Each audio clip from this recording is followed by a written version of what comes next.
அனைவருக்கும் வணக்கம். ஸோ இன்றைக்கி நம்ம என்ன பார்க்க போகிறோம்னா எள்ளு செடி எப்படி வந்து வருது. எள்ளுன்னா அவங்களுக்கு புரியாது. சில பேருக்கு வந்து என்னென்னா வந்து நல்லெண்ணெய் கேள்விப்பட்டீங்களா? அந்த நல்லெண்ணெயோடைய செடியே இதுதான். இந்த செடியிலேருந்து இந்த வளர்கிற காய் மூலிமா தான் நல்லெண்ணெயே வந்து ரெடி பண்ணுறாங்க. ஸோ நம்ம கிட்ட பார்த்தலாம் செடி அதில் இருக்க காய்கள் எப்படி இருக்குன்னு. ஸோ அங்கே பார்க்குறோம் பார்த்தீங்களா, இதுதான் எள்ளு செடி. இந்த எள்ளு செடியில் இந்தமாதிரி காய் காய்க்கும். ஸோ எள்ளு செடியில் வந்து நிறைய நன்மைகள். இப்போ எள்ளெண்ணெய்லாம் வந்து நல்லெண்ணெய்னு சொல்கிறோம் பார்த்தீங்களா, சரியான வந்து நல்ல குணங்கள்லாம் நிறைய இருக்குது. இது வந்து கிட்டத்தட்ட அறுவடை நேரத்தில் என்ன பண்ணுவாங்கன்னா ஃபுல்லாத்தையும் அறுத்து போட்டு, நம்ம எதனா களங்கள் இருக்குது பார்த்தீங்களா, அங்கே அறுத்து போட்டு ஒரு 10-15 நாள் காய விடுவாங்க.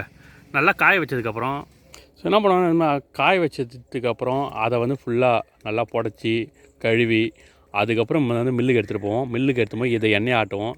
ஸோ இது ஆட்டும் போது என்னென்ன பண்ணியிருக்காங்க, நான் பார்த்துருக்கேன். நம்ம வீட்டில் வந்து எள்ளெண்ணெய்லாம் வந்து ஆடிருக்காங்க. என்ன பண்ணோன்னா, இது வந்து இந்த எள்ளெல்லாம் எடுத்துகிட்டு போயிட்டு கூட கொஞ்சம் லைட்டாக கொஞ்சம் வெல்லம் சேர்ப்பாங்க. அப்புறம் எனக்கு தெரிஞ்ச வேறு எதுவும் சேர்த்த மாதிரி ஞாபகம் இல்லை. ஸோ செக்கெண்ணெய்லாம் ஆட்டுவாங்க பார்த்தீங்களா, அந்த மாதிரி மிஷின் நான் வந்து எடுத்துகிட்டு எடுத்து நான் ஆல்ரெடி ஒரு வீடியோ போட்டிருக்கேன், நம்ம சேனலில் நீங்கள் பார்க்கலாம். ஆல்ரெடி வந்து எள்ளெண்ணெய் எப்படி வந்து எண்ணெய் எப்படி உருவாகுது அப்படின்ற மாதிரி போட்டிருப்பேன். இல்லைங்க, சும்மா வாக்கிங் போல் வந்தோம், பார்த்தா தோட்டங்கள்லாம் இருந்துச்சு. சரி இன்றைக்கி பல கண்டன் கிடச்சிருச்சா அப்படின்னு சொல்லிட்டு ஒரே நாளில் பல ஷூட்டிங் முடிச்சிட்டோம். ஃபஸ்ட்டு சொரக்காய் முடித்தோம், ரெண்டாவது வந்து பாவக்காய் முடித்தோம், மூணாவது இப்போ எள்ளு. ஸோ எள்ளு எப்படி இருக்கும் அப்படின்ற செடியும் காமிச்சிட்டேன், அதனுடைய காய் எப்படி இருக்குன்னு காமிச்சிட்டேன்.